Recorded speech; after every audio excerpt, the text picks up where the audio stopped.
Hey, deserving listeners, 90 Day Fiancé. Let's watch.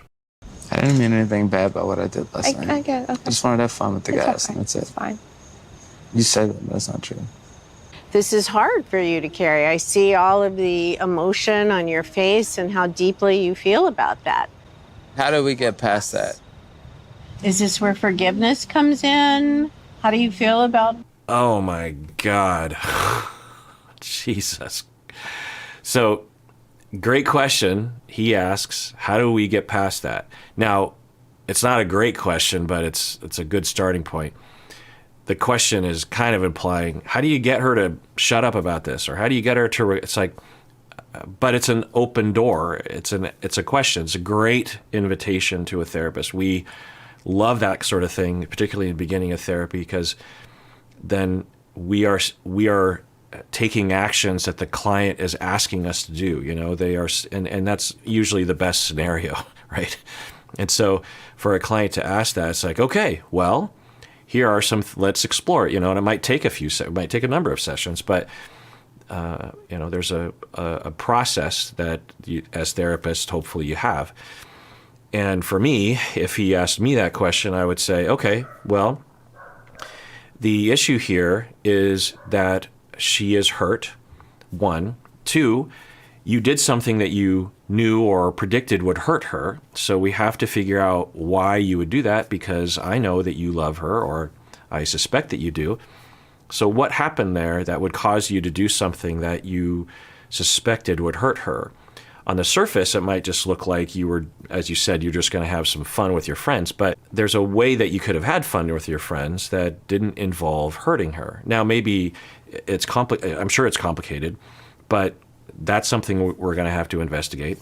Also, there's some hurt feelings, so some repair is in order if you care to, and that'll involve the two of you working together, mainly you, Jovi, to actually make that repair.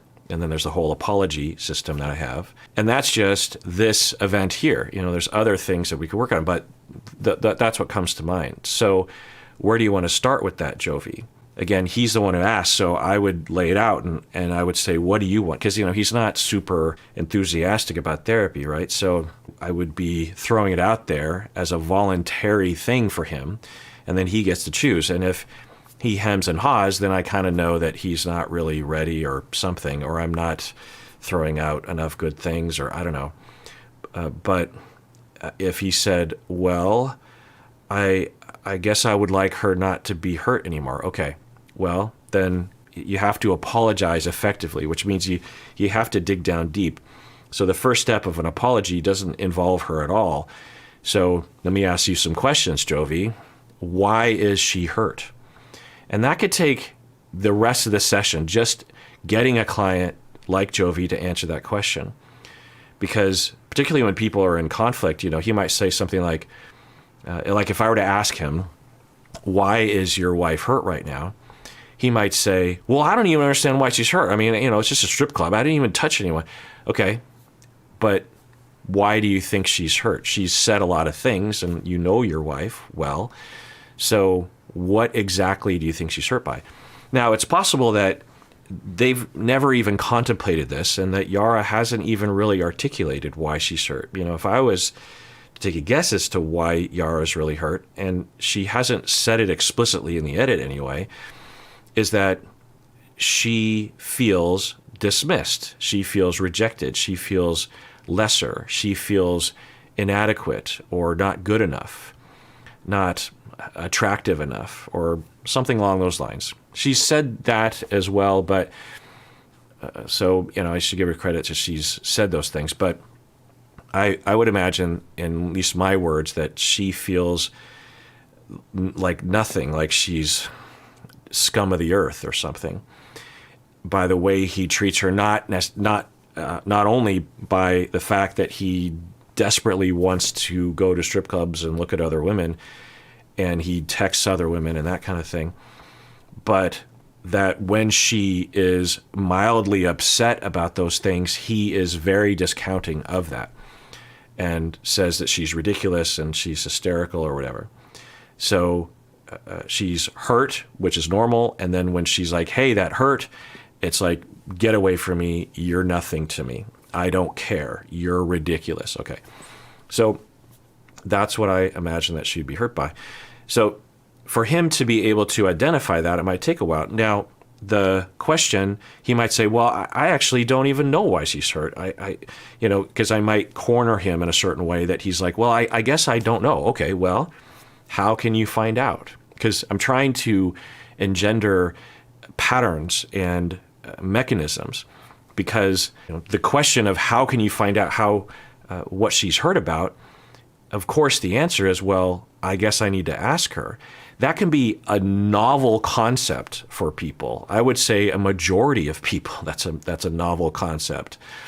Wait, so I should ask her how she feels? That's okay. Like, how many times does that even happen? Of just like, okay, so I hear you're upset at me. Tell me why you're upset at me. Let me fully understand. I mean, how many partners do that? Some partners do, and God bless them. But I would venture to say the majority of people have never done that or had someone do that to them. And it's such a simple thing. It's such an obvious thing. But of course, we have our defenses and lack of role modeling. So he might say, well, I guess I have to ask her. And then that could take a number of sessions right there. Just him being able to ask her, being able to respond. Because, couples will start to spin out of control because of both of them, right?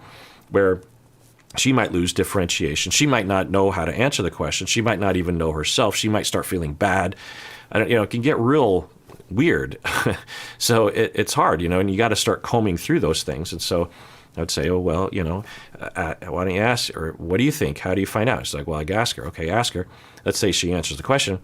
Then I would ask, okay, so Jovi, you probably right now have a lot of defenses that are coming forward, like a lot of buts, a lot of howevers, a lot of like, hey, you're ridiculous for being hurt, or you interpreted it wrong. I didn't mean it that way. All those things can be true. They're not helpful right now. What needs to be done is that you need to establish that you understand that she feels that way, and that it's at least somewhat reasonable, if not largely reasonable, that she feels that way. So, it's a whole thing, and I'm doing this off the top of my head, but these are the first steps out of 100 that I walk clients through. So he asked that question. Instead, what the therapist says to Yara is, it's time for forgiveness. Talk about, what? Now, it wouldn't upset me as much if this wasn't just another misogynistic, sexist oppression, maybe even like a xenophobic one. I don't know, but it's just like, woman, forgive, regardless of apology or repair, or the fact that this happened so much, or the severity of the issue.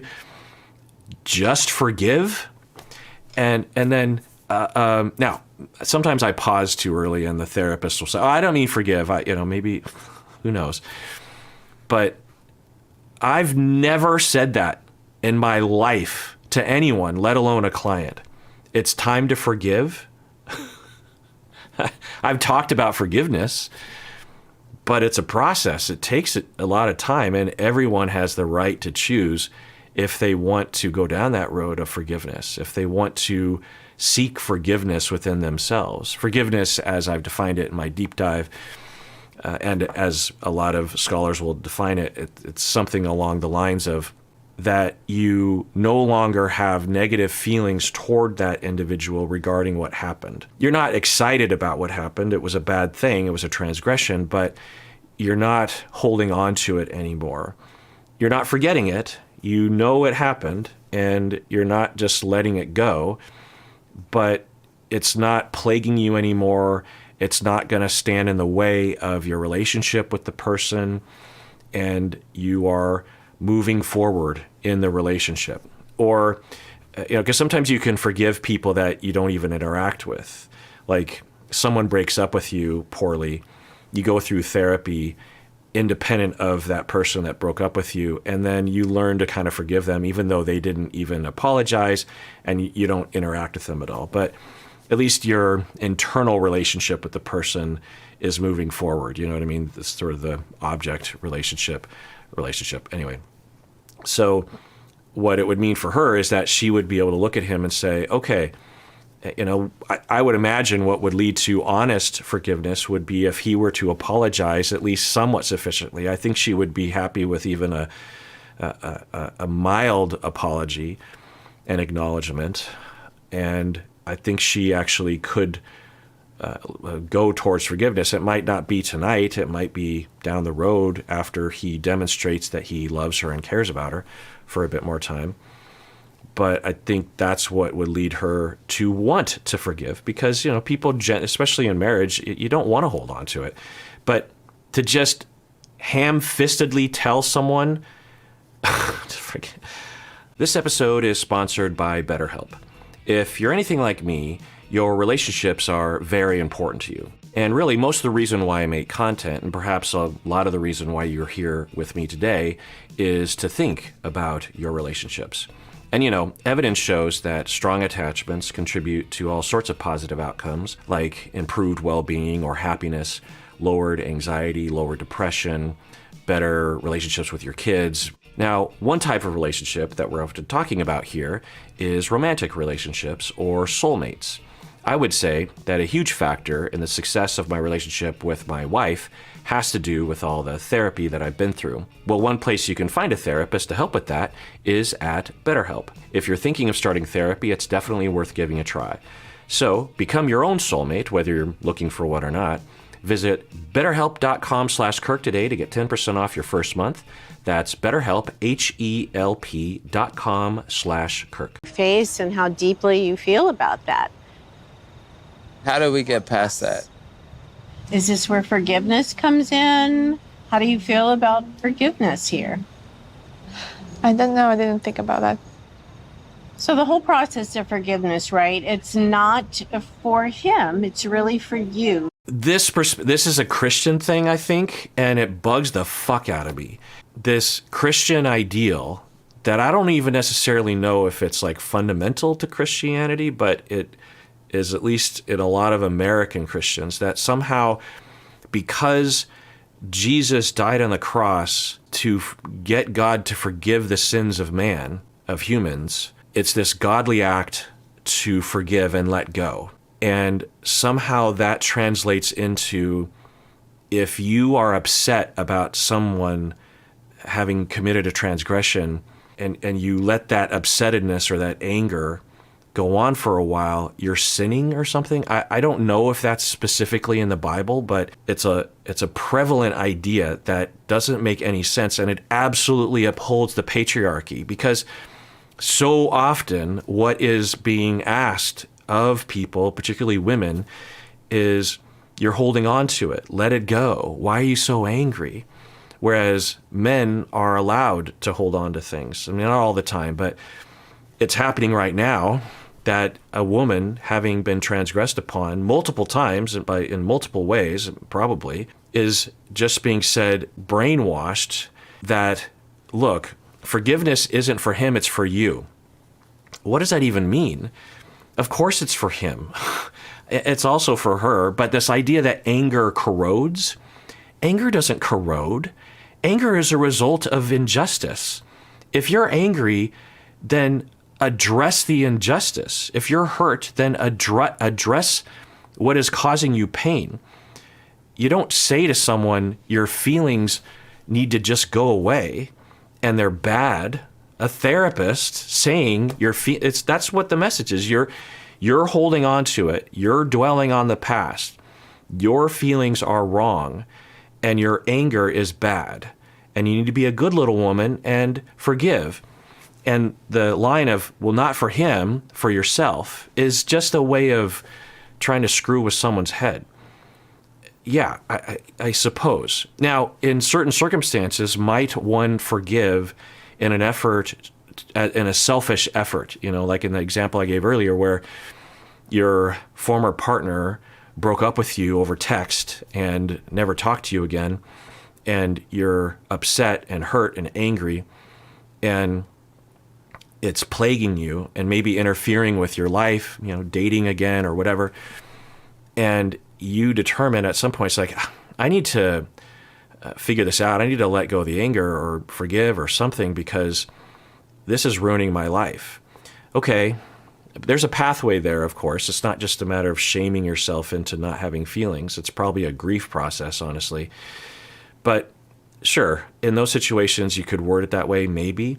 That's not how I would word it. I wouldn't say to the person, you need to forgive so that you can move on. It's for your sake. I wouldn't even say forgive. I would say that your feelings, when we have feelings, it typically means that there's something that needs to be done.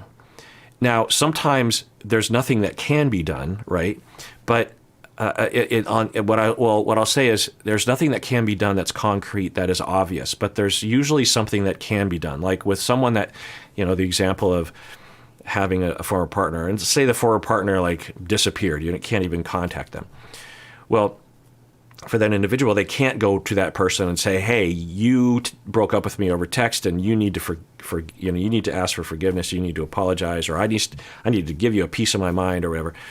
So that would be the impulse, right? The injustice. I want to do that. Well, in lieu of that, there's a lot of other things that can be done.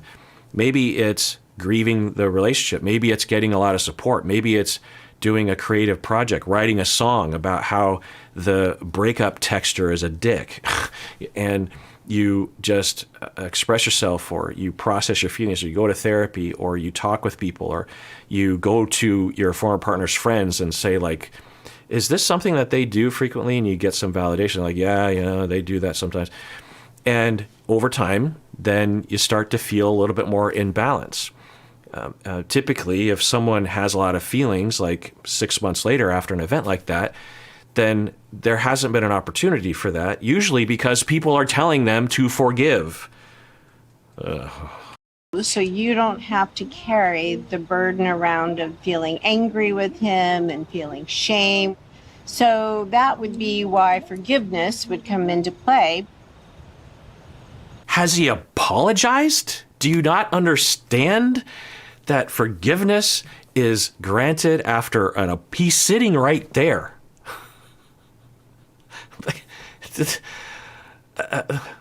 Now, maybe he did, but even then, you could ask someone, how do you feel about forgiveness? Do you want to forgive?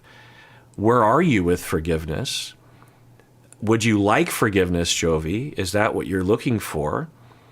You could ask a question, but to literally feeling angry with him and feeling shame. So that would be why forgiveness would come. And of course, this plays right into her shame. Her face looks like she's not having it, which I'm glad, because this plays right into her shame. She should be ashamed of her anger, and she should just move on. You deserve it. That's essentially what the message is. Forgive. It's, he hasn't apologized. That's okay, because, men don't do that. Us women, we just need come into play. To be honest, it just happens too quick. I'm not ready to talk about that. I'm not ready to think about that. I didn't even process. It's upsetting for me to see Yara, Well, I'm glad she pushed back. I was worried she was going to comply, or at least feel ashamed and then say, yeah, I'm a bad person. I need to apologize. I need to forgive. And she's not doing that. So I think it kind of looks like she knows there's something weird about this, but she can't put her finger on it. So she's just sort of evading. So, yeah, boy. Kind of break down, and, I get it. Up. I just realize now the best thing I could do for my wife is not put her in a position where she can feel shameful. But I'm not sure she's going to be able to forgive me. And this whole thing about I effed up, him and Asuelu do that. They'll say, oh, yeah, I effed up. End of sentence, end of idea. They just move forward. Yeah, I effed up. And I guess that's a start. But how about, why did you F up? How come you did that? It's not even really an F up. It's not a mistake. It's not like you were trying to throw a ball through a hoop and you effed up by not throwing it through the hoop and missing. You made choices. That's not effing up. You made choices. Something happened there. You did those things. Why did you do those? I effed. No, you didn't F up. You made conscious. Now, if you had accidentally taken too much of a medication that caused a scrambling of your brain, then okay, you weren't of right mind, but you were of right mind. You didn't make a mistake. You made thousands of choices in a particular direction. Why'd you do that? I effed up. No, you did not. You didn't make a mistake. If you made a mistake, you would have been like, oh, I didn't mean strip club. I meant slip club. It's a club where you go on a slip and slide. I had a dream last night that there was a slip and slide, and I was trying to get out of doing it. Everyone was like, oh, slip and slide. It was a really long one. And I was like, I'm too old for this shit. You know, I can only hope that she still cares about me and she still loves me and she wants to continue our marriage. So we still need to bring closure to upsetting situations. That is what is going to make the biggest difference for us. So I think what's happening is either the production pressured her or she feels it necessary to have a success story. And for her sake, she wants there to be closure. Closure and forgiveness are kind of in the same camp. This ham-fisted way, like, let's just have closure. Let's just wrap it up, people. I think that's what's happening, and it's upsetting. All right, well, tune in next time when I continue watching if you care to. And everyone out there, please take care of yourself because you deserve it. You really, really do.